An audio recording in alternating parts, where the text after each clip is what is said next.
everyone, Robbie D back here on the KITCHEL Sports Network. We got 3 more games to break down before the national championship game between Texas and Alabama.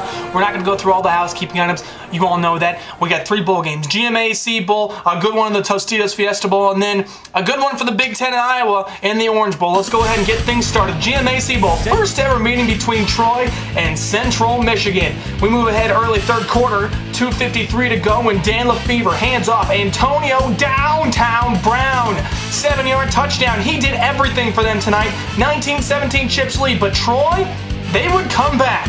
DeJuan Harris hadn't rushed over 100 yards the entire season until this game. 14 carries, 112 in that score. It's 24-19 Trojans. Now kickoff, 8 minutes to go in the fourth. Central Michigan down 12, they need a spark. Antonio Brown, oh, he's in good, he can do that for you. 95-yard touchdown. He also had 13 catches for 178 yards in this one. It's 31-26 Troy. And I got a fever for some more Dan Lefevre. How about this pass? 4 yards to Brian Anderson, the senior. 2-point conversion, good. 34-31 Chippewas lead. But Troy has a chance to tie. 34-31, 37 seconds to go. 46 yards, Mike Taylor. Yes! A deep one for him. We're tied. We go to overtime. We go to second OT. Central Michigan blocked Taylor's 31-yarder, so now it's time for Andrew Aguilar to win it. Central Michigan only their second bowl victory ever, and Dan Lefevre, congratulations to him, moves into second all-time on the FBS total yardage list behind Jimmy Chang. He passed Graham Harrell in that game through for 395. Tostitos Fiesta Bowl, Boise State and TCU. The Frogs and the Broncos come into that contest a combined 25-0. 12-0 and 13-0 combined. First quarter, Andy Dalton gets picked off by Brandon Thompson. You're not catching him. 51 yards for the touchdown. Boise State out to an early 7-0 lead. And at the end of that play, Andy Dalton not happy. He is not happy. Second quarter, okay, so you think we're going to start getting out the adding machines after this touchdown pass. Nice catch by Curtis Clay on the double move for 30 yards. It's 10-7 at the half, but where's the scoring? Both these teams averaged over 40 a game this season. Well, third quarter, there still wasn't much scoring. Jerry Hughes gets the tackle, but as Doug Martin's going down, Hughes strips it and recovers. You got to expect Jerry Hughes is going to be a heck of an NFL player someday. So fourth quarter, it's still, well, it's 10-10 now. And here is Kyle Broxman to punt, but look out! It's going to be blocked. No! Broncos always tricky in the desert. Kyle Efaw, the tight end, 29 yards. Watch it again. Efaw slides out of his protection position. Tanner Brock looks like he's going to block it. And then Broxman just throws a dime and gets the first down. Broxman was 3 for 3 passing on the season. Congratulations to him. That's 100%. Doug Martin flying through the air with the greatest of ease. 2-yard touchdown. Boise State back on top, 17-10. Moving ahead in the fourth, 5:48 to go. Broxman, rugby-style punt. You think, oh, that's going to work against Jeremy Curley, one of the best punt returners in the country. No, sir. Picks up 39 yards. Broxman ends up making the tackle on the play. So TCU, good field position. Next play, Dalton goes deep to Antoine Hicks, who drops it. It just seemed like he mistimed it on the play. He had it in his hands and then just couldn't bring it in.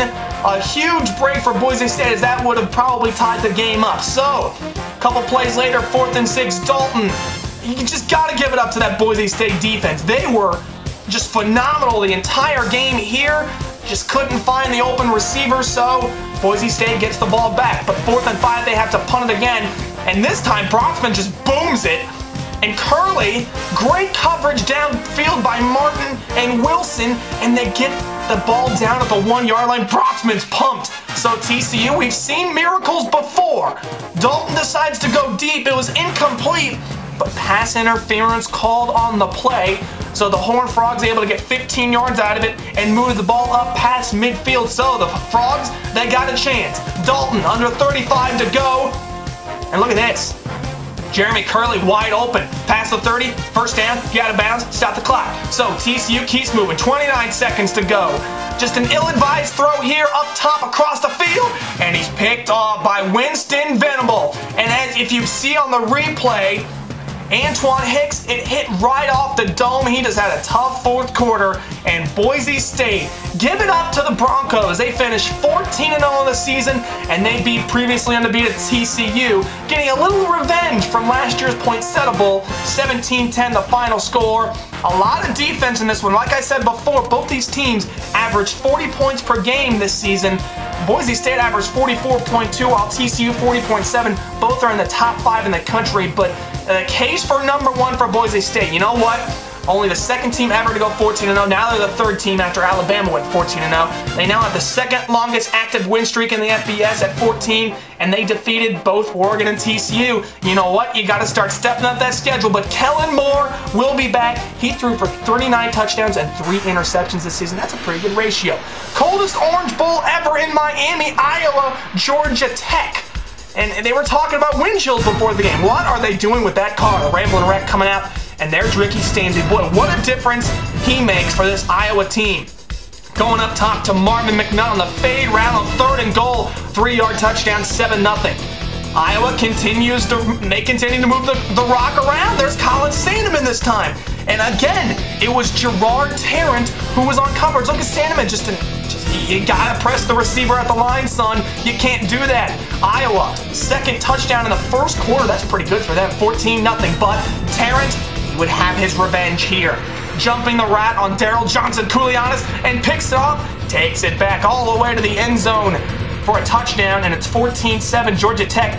That was their only touchdown in the first half because Iowa's defense just stout, not giving up anything. They came in with the 12th best defense in the country. Georgia Tech had the 12th best offense, but that defensive line from Iowa, just nasty. And here's one guy you're going to find he's going to make an impact in the NFL someday. Adrian Claiborne with the sack all the way back to the 28. Tech had 32 total yards, didn't get 1 yard passing, so all those 32 came on the ground. Halftime at 14-7, third quarter, now the option's starting to work. Here's Jonathan Dwyer. We hadn't heard his name much this season, but gets a good gain on the play of 15 yards, so that sets up Scott Blair. A 41-yard field goal. This drive took up almost half of the third quarter, and they get no points out of it. Pushed it to the right. So Tech goes down now. It's 17-7 fourth quarter when here comes Josh Nesbitt, the leader at quarterback. Picks up a first down inside the 10-yard line. That sets up Anthony Allen, the Louisville Cardinal transfer. Punches into the end zone from 1 yard out. It's 17-14, but Iowa would tack on a field goal, right? They're going to play it safe. Kirk Ferentz? No! They decide to run a fake. Daniel Murray, a kicker. And you're not going to run down to Morgan Burnett. That's just not going to happen. Turn the ball over on down. So, Georgia Tech, they'll take advantage, right? Well, Jonathan Dwyer just inexplicably just starts running around. He had to fight like crazy to even get it out of the end zone and then get back to the 1-inch line. So Georgia Tech 2 plays later has to punt, and Iowa, they take advantage. Brandon Wager. They got 2 sensational freshmen, Adam Robinson and this kid, Brandon Wager. He had 16 carries, 113 yards, and that touchdown. Iowa outrushes Georgia Tech 172 to 143, and they hold Georgia Tech to 155 total on offense, and a 24-14 final. The Big Ten 4-3 in bowl games this year. You got to give it up. I know a lot of people harp on how bad the Big Ten is, but they stepped it up this year. And even the games they lost were very close. Minnesota, Northwestern, Michigan State, all 3 of those teams were in it. So when we come back in the next couple days, it'll be the national championship game here on the KSN Bowl Breakdown. Stay tuned. We'll see you guys later.